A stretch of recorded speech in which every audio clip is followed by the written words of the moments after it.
అస్సాంకి వెళ్ళిన తర్వాత మీరు ఇక్కడ చదివింది అక్కడ చూసింది రియాలిటీ ఎలా అనిపించింది? అంటే ఆ తేడా ఏమైనా అనిపించిందా, లేకపోతే అంతకు మించి ఏదైనా ఉందా? అంటే ప్రాక్టికల్గా మీరు అక్కడ అనుభవిస్తున్నప్పుడు సిచ్యువేషన్స్ ఎలా ఉండేవి సార్?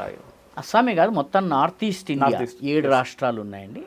అరుణాచల్ ప్రదేశ్, నాగాల్యాండ్, మిజోరాం, మేఘాలయ, త్రిపుర, తర్వాత అస్సాం. ఈ 7 రాష్ట్రాలు ఉల్లిపాయ ఎలాగైతే ఒక పొర తీస్తే ఇంకొక పొర వస్తుందో అట్లా multi layered societies. They are multi layered societies. చాలా కాంప్లెక్సిటీస్ ఉంటాయి.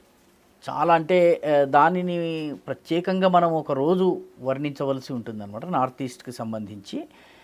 కాబట్టి అక్కడికి వెళ్ళిన తర్వాత చాలా విషయాలు తెలిసినాయి.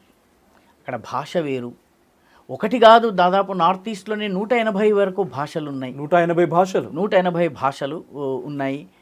జనరల్గా ఎక్కువ మంది మాట్లాడేది అస్సామియా, కానీ బోడో భాష ఉంది, కార్బీ ఉంది, రాభా ఉంది, అమ్రికార్బీ ఉంది, తీవా ఉంది, ఇలాగా మీకు మిరీ భాష ఉంది. మీకు అప్పటికి ఎన్ని భాషలు వచ్చారు అక్కడికి అస్సాంకి వెళ్ళే ముందు? అస్సాం వెళ్ళినాటికి తెలుగు, హిందీ, ఇంగ్లీష్ 3 భాషలు వచ్చు. అక్కడ వెళ్ళిన తర్వాత అస్సామియా, బంగ్లా నేర్చుకున్నాను. లాలుంగ్ బోడో భాష అర్థమయ్యేట్టుగా ఉండేది. వాళ్ళు ఏదైనా మాట్లాడితే నేను జవాబు చెప్పగలిగేటట్టుగా ఉండేది.